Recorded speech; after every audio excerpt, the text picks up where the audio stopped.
alignment issue. And then the other challenge is humanitarian affairs supposed to be national in outlook, starting from the local government level up to the federal level. But you find that each and every local government and states are doing it in a disjointed manner.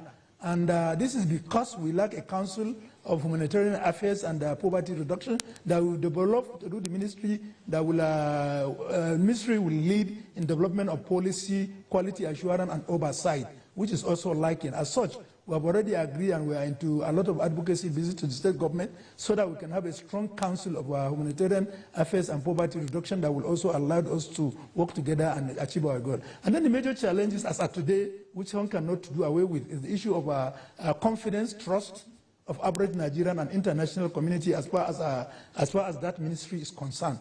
For Nigerians, they believe it is just a drain pipe for government officials to do what they want with money of the government, which is against the policy of the federal government and which is also against the policy of Mr. President. And that led us to the President to act decisively.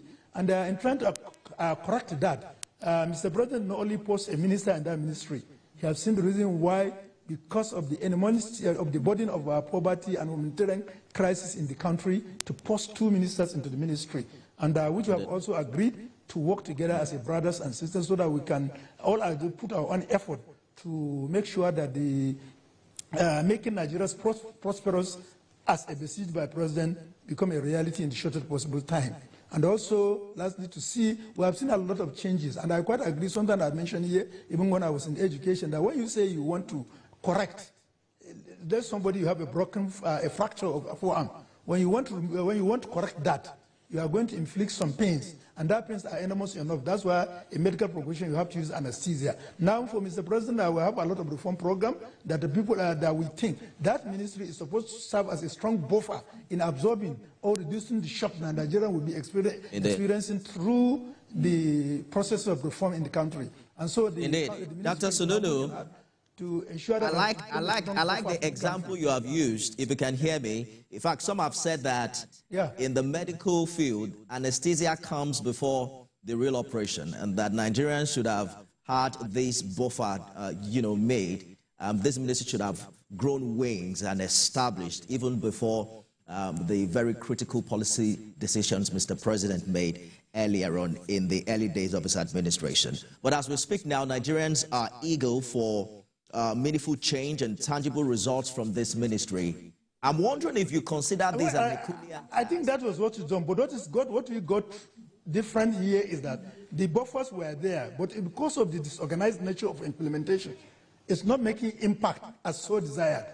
And when Mr. President had the cries of Nigerians that the necessary impact that is expected is not there. So the President had to act radically by even suspending a lot of activities, reviewing the activities, and also putting in necessary machinery to ensure that those buffers that were anticipated come into being and work satisfactorily as expected. It's a lot of work for this ministry, Dr. Sununu, when you consider the current situation that we're battling with. The World Bank's latest report indicates that over 50% of Nigeria's population live below the national poverty line. How daunting is this challenge, and precisely what are the strategies you intend to employ to address it? Well, it's really, that's really a fact, and that's what we're also working with. To add it to that, that even we even have a threat of hunger has been besieged by United Nations World Food Project, the program that over 33 Nigerians will be affected with hunger. But you see, in all these things, it's a holistic approach that the federal government, under the leadership of Mr. President, is taking these things. Where are the issues? The major issue to address, and in that prioritizing order, is the fact that the major issue that people as to where we are now at the natural disaster as seen by a lot of flood, and also secondly by the insurgency. And for that insurgency, as we all agree as of today, people are traveling by road from Abuja to Sokoto and many other places, except for some times now we have never had any major attack except the one that just happened, was it yesterday in Shinkafi local governments. This is to show that there is recorded success as far as security is concerned. And now when you address the issue of the security is concerned, for us as a ministry, where are we going to come in now? We need the issue, the settlement of the people that were displaced become a major issue. Also, their integration into the society, and also the fact that education cannot wait at any time. We must also address that issue. And meanwhile, we have to also look at what are the buffers that we can provide as a stopgap. And this is where the social network comes into play. And that's why we have already finished and perfecting the inadequacies that we have found in the previous implementations. And what are those inadequacies? You find that really, despite the fact that there are multiple interventions from government, ranging from Empower, from conditional cash transfer, trader money, this money and that. But the issue is lack of transparency in the whole system. So that Nigerians, even if those who are collecting, who are benefiting from it, did not even have the trust that it happened. So we have to address the issue of that trust, so that Nigerians will believe in government and what government is doing.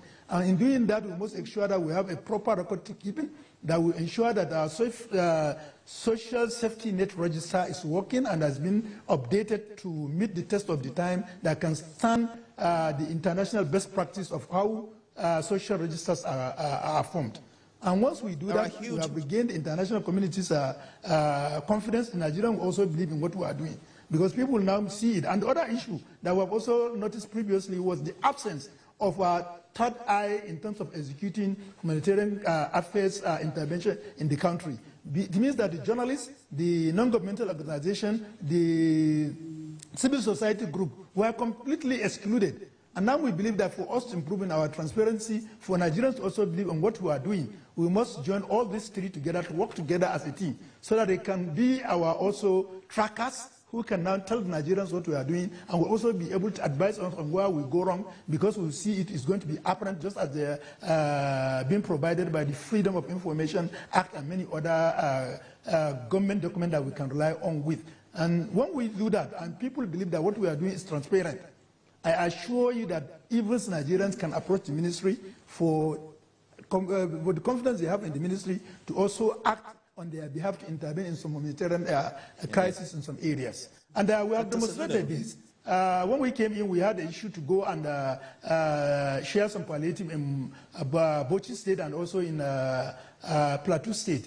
It was done in an orderly manner, and civil society group were there. The Red Cross Society and the International Red Cross Society was also there to serve as a factor in supervising what we are doing. And really, it was attested as one of the best way to do it. And we are going to do it as a part of, since we have just do 1 or 2 and we find the benefit, we'll now go to see how we can make it more robust, more transparent, and more accountable to average Nigerians, so that Nigerians can see that what the president is a decision to happen in terms of serving as a buffer zone, the ministry is up to that in its performance. Dr. Sunudu, when you mentioned carrying journalists along, it felt like a deja vu for me, because I remember speaking with Dr. Betta Edu in the early days of our appointment, and that was exactly what she said about transparency. You know, there are huge expectations in the area of transparency and accountability, and some have said these are even crucial for both local and international collaboration. As we speak right now, the NSIP, the National Social Investment Programs, which was initially under the presidency before the creation of the ministry, has gulped over 3 trillion naira since 2016. And yet many Nigerians are saying, you know what, we haven't seen as much impact of all of these monies on the issue of poverty. There are growing voices arguing that the impact has been disproportionately low, with many still struggling to break free from the chains of poverty. I'm curious about the steps that are being taken this time to not only improve on these programs, but to improve in its effectiveness and implementation in such a way that everyone is carried along. Is that a priority for you this time?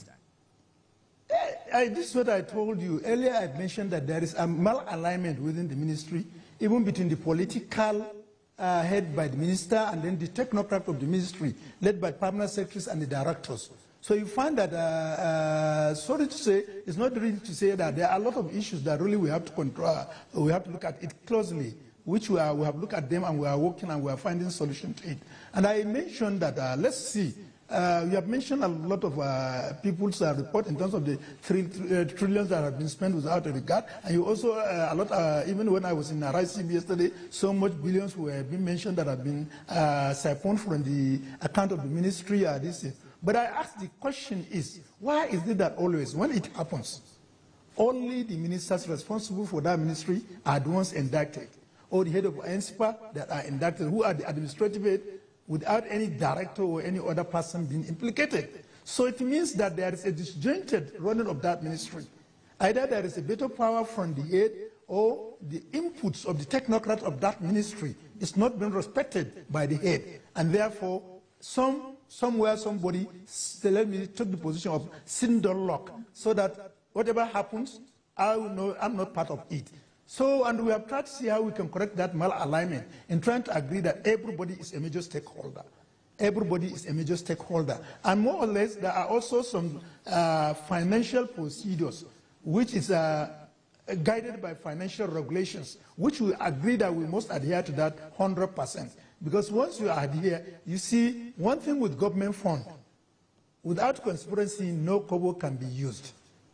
And therefore, the best way is to see how can you put into practice those procurement processes, those processes that allowed you to spend government money properly done.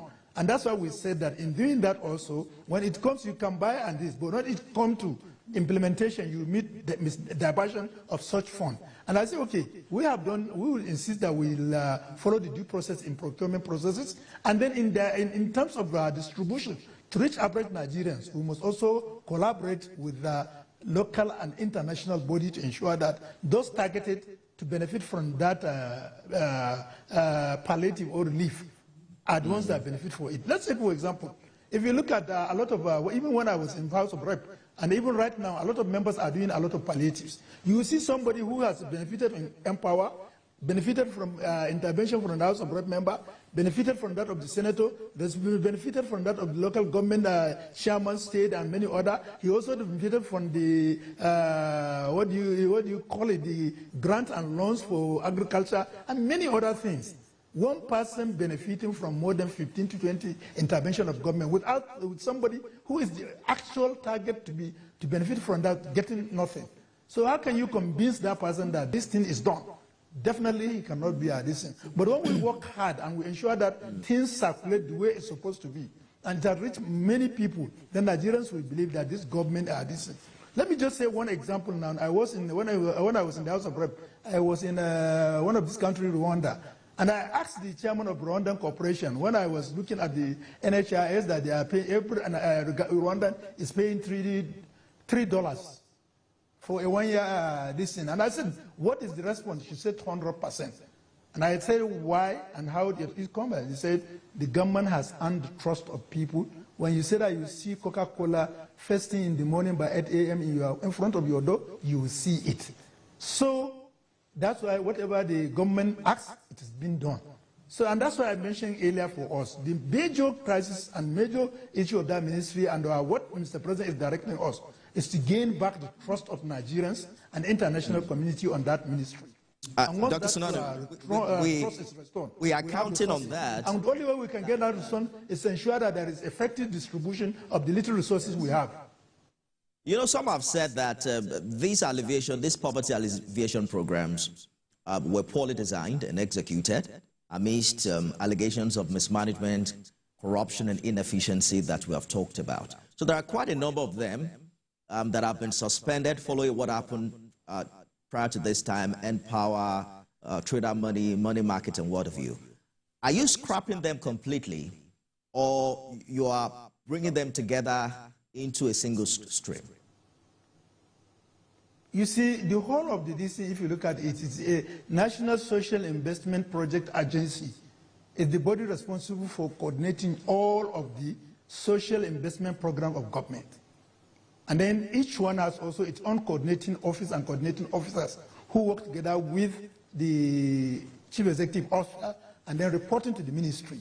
You understand, the only issue is that there was, I mentioned earlier, that there was no alignment and there is no constant check in the distance. Take, for example, the conditional cash transfer. You understand? And many other cash transfer we have. We don't have a unified social register that will be trusted by all. So that you say, if what we are now seeing is see how we can now unify our activity through production of one single social register. And the process has already commenced because we have got all the necessary equipment that we needed to ensure that there is a verification of the 15 million force that were initially enumerated, so that we get who is actually who and what is there and who is who really have his own complete digital identification, and those who don't have. Those who don't have will really be enumerated and get their digital identity given to them, and then definitely it will start as soon as possible. That's a fact, and Mr. President, as I mentioned, what is most important is the political will and commitment of Mr. President. For somebody that initially has one person in a particular overseeing in the ministry, and now increasing the number to 2, goes to show that there is a political will to make it better in that ministry. There are concerns about the social safety register's accuracy that you mentioned and its effectiveness. So the work that is ongoing, are you reviewing the same document? Because I recall that the National Economic Council at some point, I think maybe it was 1 or 2 years ago, in a way discarded the one used by the last administration due to what they call flaws, despite being produced in conjunction with the World Bank. Which of the documents precisely are you working with now? We are working with that document. You see, it's not that even if it has been discarded, what we are doing is we are revalidating it. When you revalidate, because of the accusation that were mentioned, we will revalidate it and also expand it.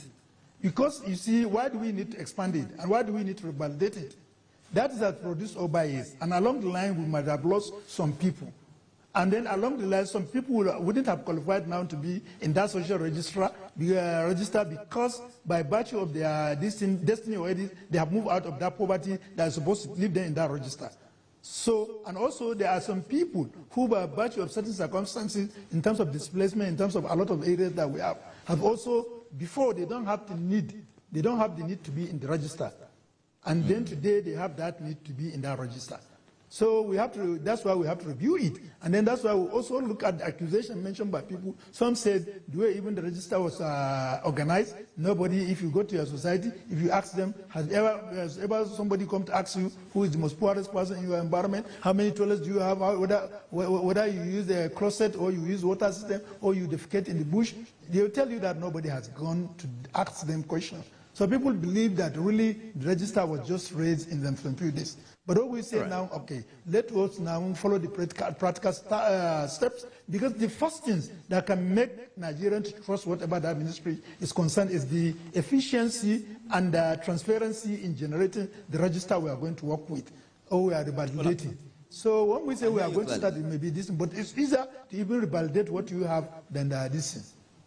Well, I'm hoping that we're able to answer the questions on the mind of the people. What data is government using to determine the actual beneficiaries? How do you identify those who really need this palliative? There are allegations, for instance, of beneficiaries being put together by political parties and governors. How do you ensure that this isn't skewed to favor members of your party, hoping that these beneficiaries won't be put together by political parties and governors? But we'll be talking about all of that right after this break. Stay with us, everyone.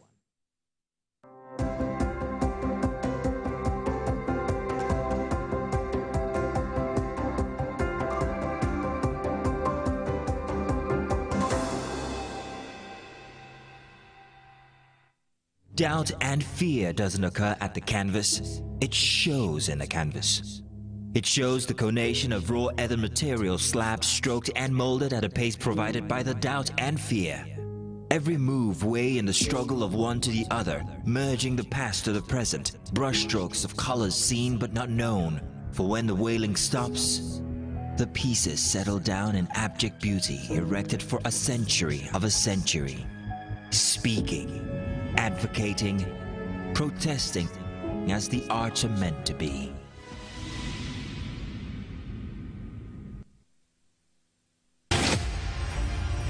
Kolishlalashla Mandela was born into the Madiba clan on the 18th of July 1918. He got involved in politics in 1942 as he helped to form ANC Youth League. He was married to Evelyn Mays and they had 4 children. Mandela was arrested in a countrywide police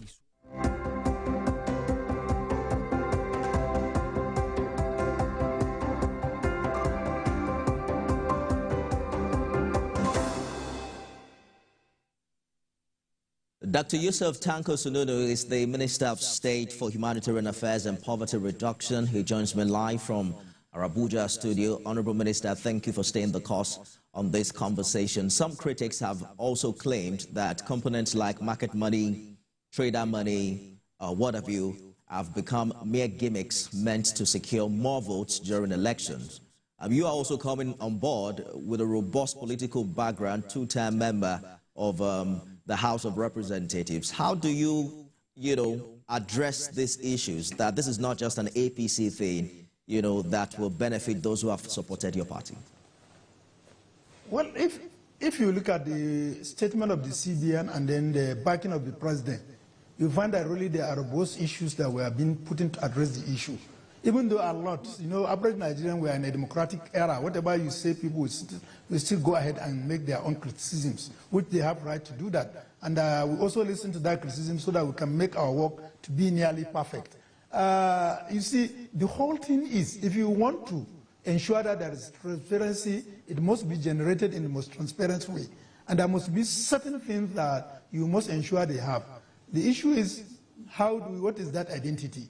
And it was all conclusively agreed, and the central bank has also mentioned that.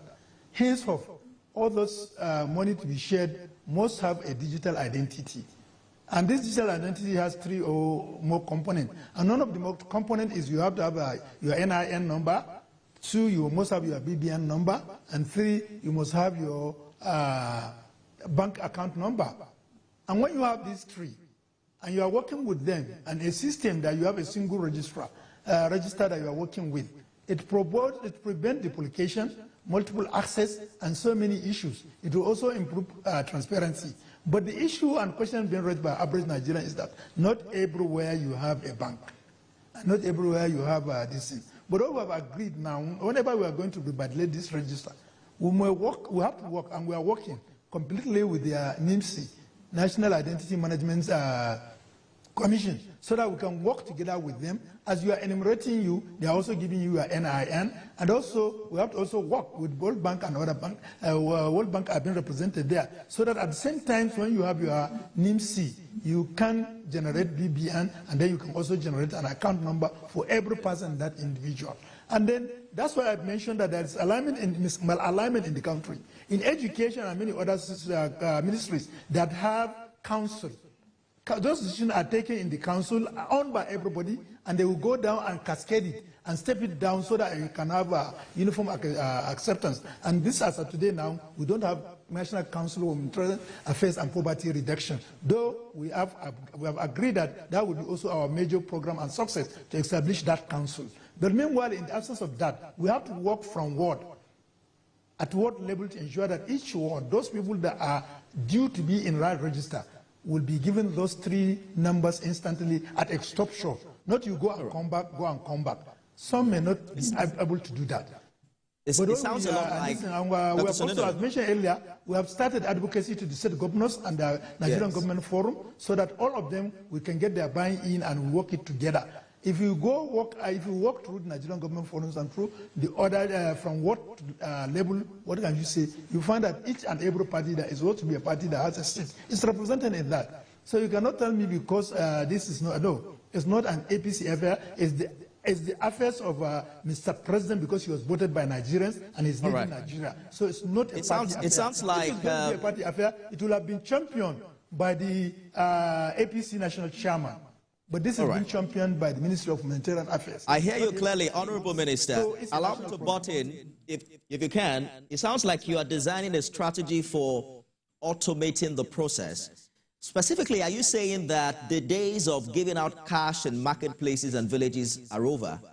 That the beneficiaries of this program will now have the money done digitally?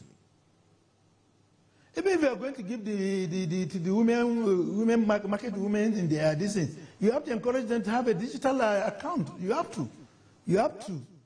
And then you can also make a transfer to them, because what we are talking is accountability.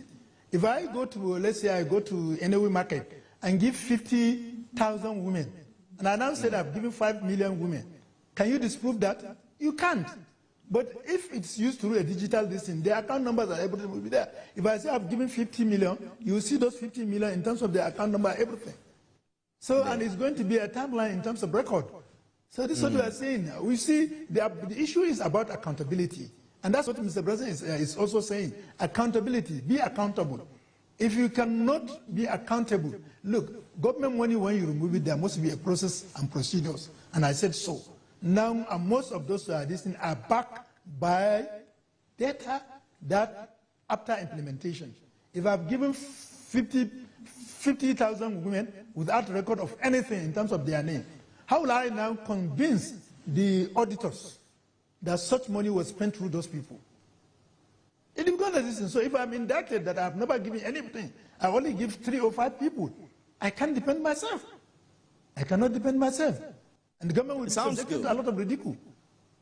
It sounds good because with electronic transfer, it's more accountable. The more you see cash, the more the possibility of, the issues we've had in the past. So the only issue, which is a major issue that we are looking at, is to see how do we address the concerns of average Nigerian that a lot of people do not have digital identity. And this is what I've mentioned, what are we are going to go about it. You understand? While we are updating the register, we are also trying to revalidate it to make sure that all the necessary components that are supposed to be in the register are there. And it's also a good opportunity to get more people to go cashless. If they know money is coming to them, and all they have to do is get registered, it also boosts our database and what have you. The issue here is that if the palliatives are not getting to them, then we have a problem.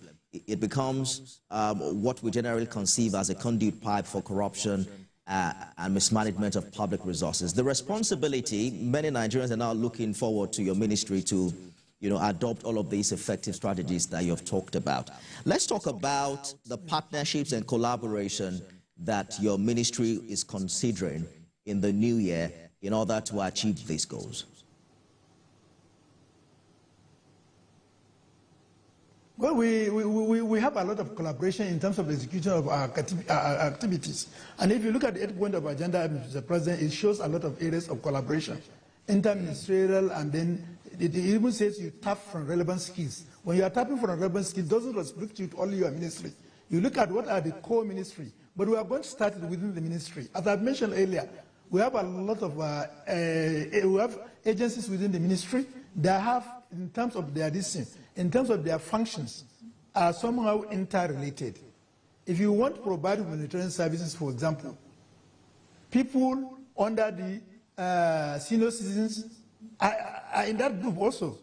Those who are under the Disability Commission are also in that. And also those who are refugee and internally displaced persons are also belong to. You understand? But the issue is that we have to work together to ensure that we have pool resources and that we avoid duplication in such a way that it may do away with accountability. Because once you don't give responsibility and you don't assign target, you allow people to come and do it at random. The possibility that some will do, but because others have done, those that refuse, some may refuse to do it and assume it's done because someone has done it. So that's why we say we have to look at the internally within the ministry and the addition. And I also mentioned after we finish with the ministry, we are moving out of ministry to strengthen our alliances. For example, right now we have a collaboration with the Federal Ministry of Agriculture and then NALDA, which we have seen a pilot project that I was in Plateau. I've commissioned the harvesting of the internally displaced farm under the Renewed Hope Agenda Agricultural Empowerment Program, so that we can see, and this is the meaning, why are we going into this? We do agree that social services of humanitarian support are not the end and the beginning of the things. They are just supposed to provide a stopgap. And once you have this, you must have entry and you must have an exit point. Once you enter, then there should be a ground plan to ensure that you have been prepared to exit and live on your own. So for the internally displaced persons, what we do is to see how we can align, get a plot of lands, provide all necessary in terms of collaboration with agencies I've mentioned to this, and then the internally displaced person will provide supervisory and working this. So we have harvested, and after we have harvested, the 30% of all the harvest will now go to the internally displaced person as a food component. Now the 70% is uptaken. Allow me to butt in for a minute. Yes, we're running out of time now. Let's get in some viewers to also make their input on this conversation. Mr. George has called in from Lagos. Good morning. Mr. George, are you still there? Good morning, and good morning to the Honorable Minister. Let me thank you for keeping the program going throughout the holiday. You've been here every day, and I've been wondering how you are coping with your family at the same time. So I want to thank you and the members of your crew who are behind the scenes that have kept the program going throughout the holiday period. Thank you. I want to ask the Minister one question. There is this impediment of corruption that has, affected the work of your ministry.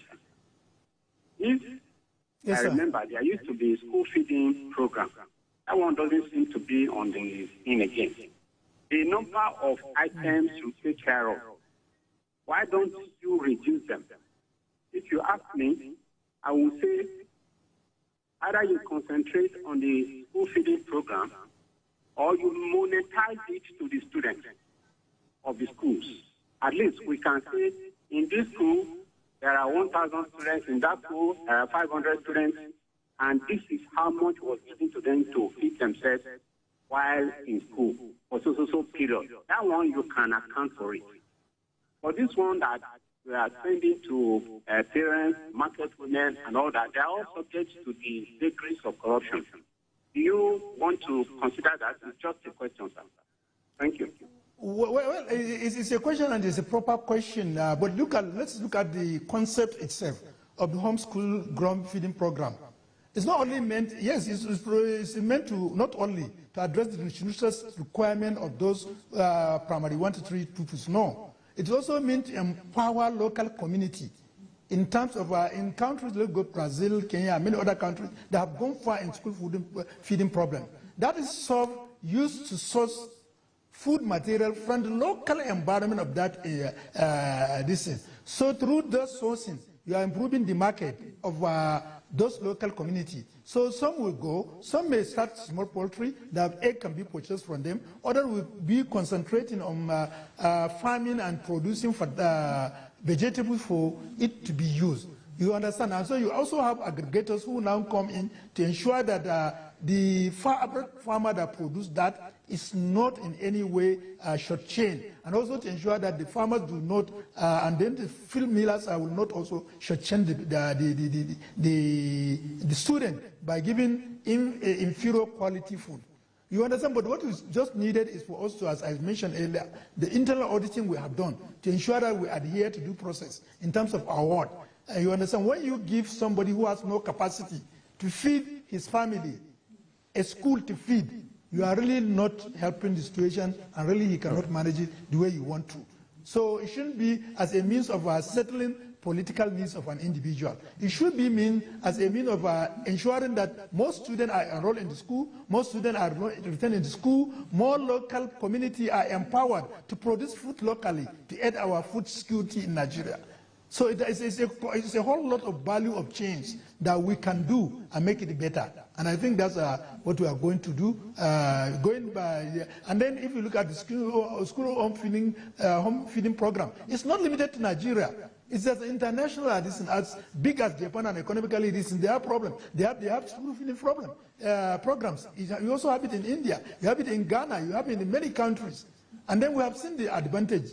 And those advantages cannot be given by giving money directly to the parent. There are some parents that if you give them that money, instead of going to give food to the student to go to school, will go and buy fowl, or you got even this Indo-Meshai, this thing, and take bread and egg and go away without even at the expense of the child.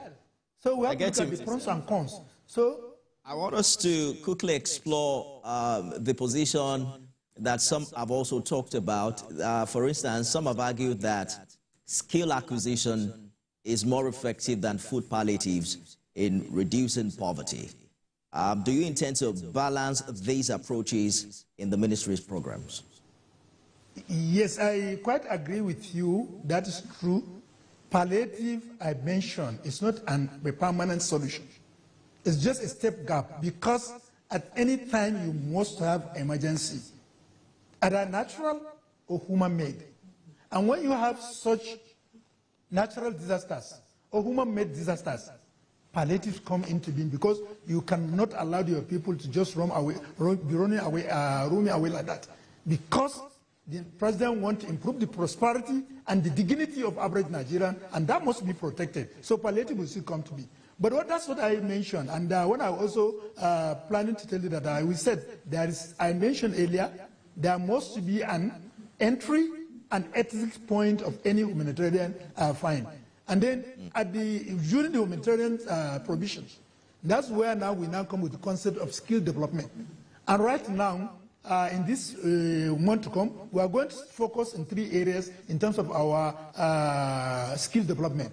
We are looking at food security. We are going into agricultural intervention. I've mentioned the one we have started with National Commission for Refugee, Migrant and Internally Displaced Persons, the RIP project. And then I said also that we are also going to now develop agriculture. We are looking at the areas. In the southeast, we are paying more attention into cassava production. In the southwest, we are going to look at the cocoa and maize. And then when we come to the northwest, we are looking at rice. And then in the north central and many other places that have favorable atmosphere, we are looking at a green agriculture, green farming. We are going to concentrate youths who have interest. Not this time around the normal empowerment that you go and give what you call a sewing machine to somebody who has not even had interest. He has never gone to even learn how to put a thread into a needle, and you are giving him a sewing machine. It means you are just telling him, look, I bought this 200,000. You can go and give it at 50,000 and carry your money and go. You understand? That's not. We are trying to build their skills so that we can lead them with their interests and continue to support them over time. And we are also looking at the renewable energy too. We are going to get youth that we are going to train and implement. And in our own, where we are going into agriculture, for example, in the rural market, we are looking how much we can do to assist them in terms of with the solar-powered energy storage system that they can use in terms of keeping their vegetables, in terms of keeping their fish and what have you. Now, those people that we are going to train in the solar energy production are the ones to go and do those installations as their own practical processes that we can do. And once it's done that, they have finished and we are certified that they are into it and they can do it perfectly. We give them their own starter pack and they will go and we recruit more people. And then we are also moving into auto mechanic too.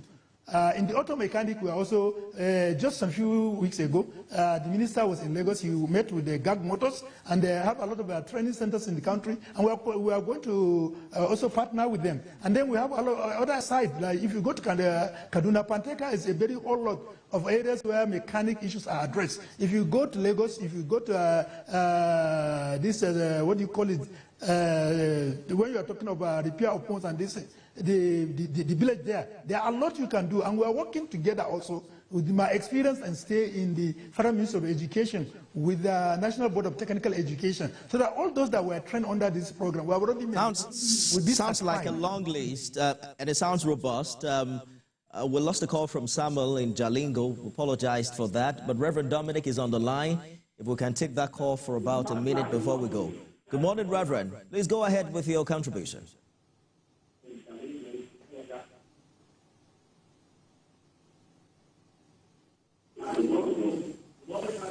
Good morning. Good morning, Ferry. Can you hear me?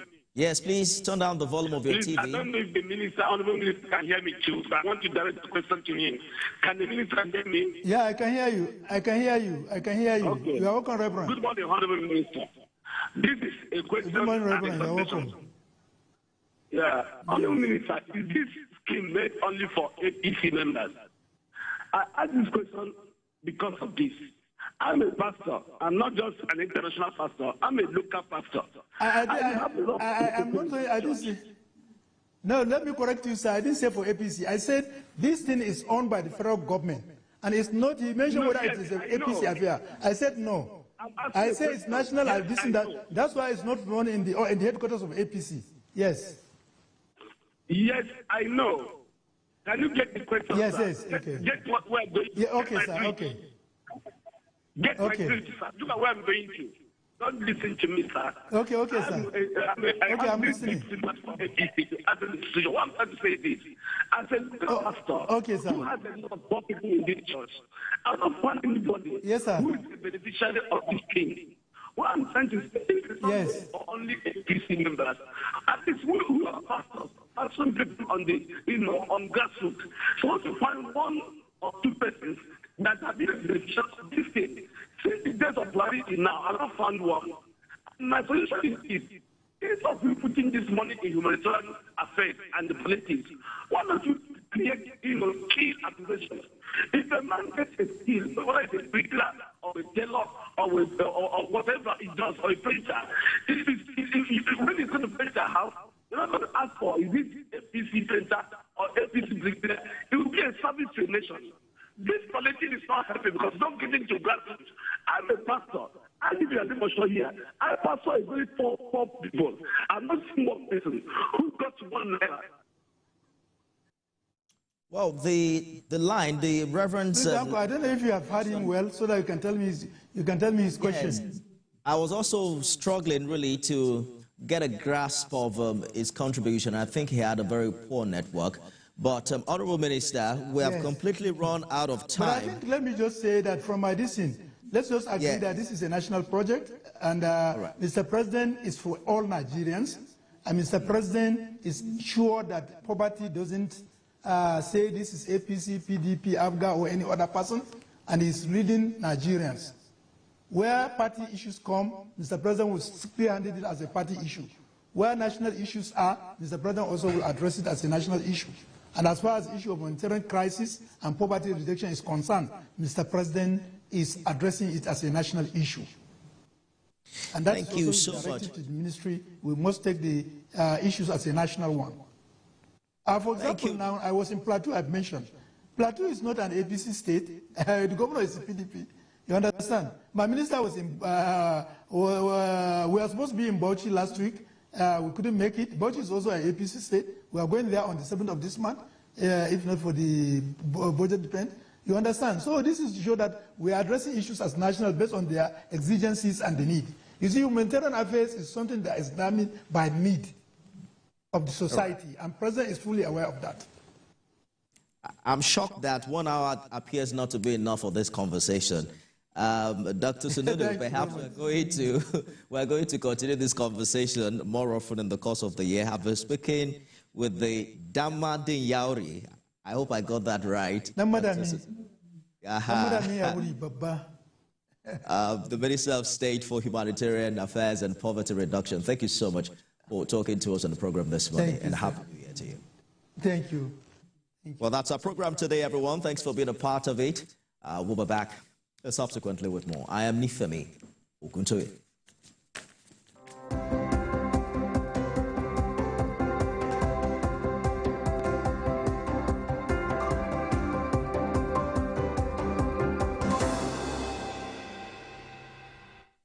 The following is a paid presentation by ShopX TV. At ShopX TV, our customers are the heart of everything we do. As a special thank you for your continued support, we are offering our customers 10% off on selected products from now till November 15th. That's right, shop now and save big on some of your favorite items while stock lasts. Don't miss out on this opportunity to grab amazing products at unbelievable prices. First is our amazing 4-in-1 CookX blender. It's a food processor, a grinder, a blender, and a juicer all in one.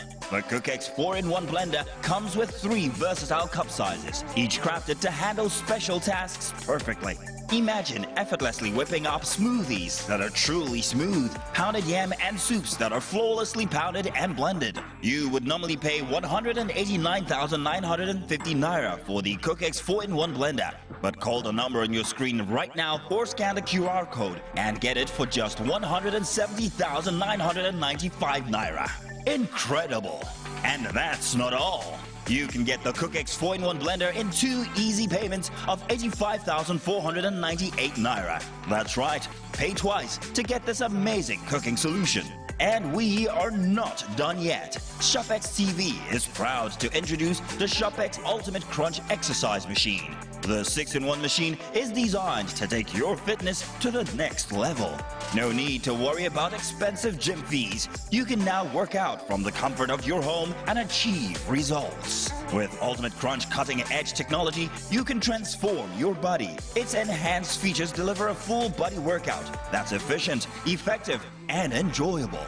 The secret is its advanced design that combines multiple exercise models into one unit. The versatile machine features adjustable resistance levels, an ergonomic design, and a built-in digital tracking system that displays speed, time, distance, and calories burned. From sculpting your abs to toning your legs, upper body, and strengthening your core, you would normally pay up to 449,950 naira for the ShopX Ultimate Crunch. But for a limited time only, call the number on your screen now or scan the QR code and get the ShopX Ultimate Crunch at 404,955 naira. Incredible! And that's not all. You can get the ShopX Ultimate Total Crunch in 2 easy payments of 202,478 naira.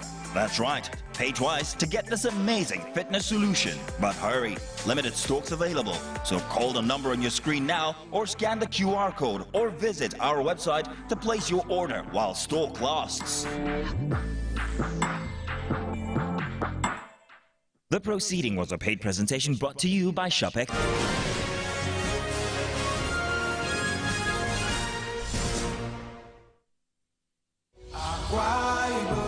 Is my fatherland. God bless Akwa. We will invite all Akwa Ibomites to arise to the faith of greatness with our Rise agenda. The sun is rising, the land is peaceful. It's so amazing that I can see. I want you to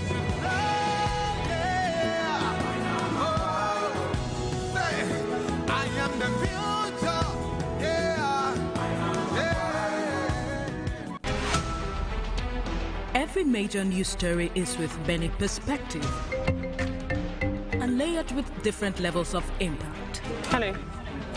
What time did this happen? We will be right there.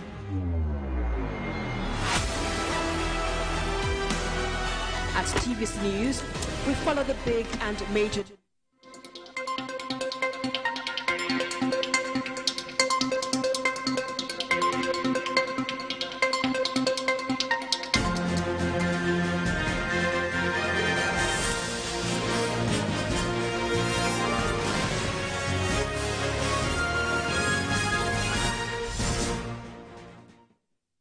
Hello and welcome to TVC Midday News. The Nigerian National Petroleum Company Limited has invited former President Olusegun Obasanjo to tour the rehabilitated refineries and witness firsthand the progress made.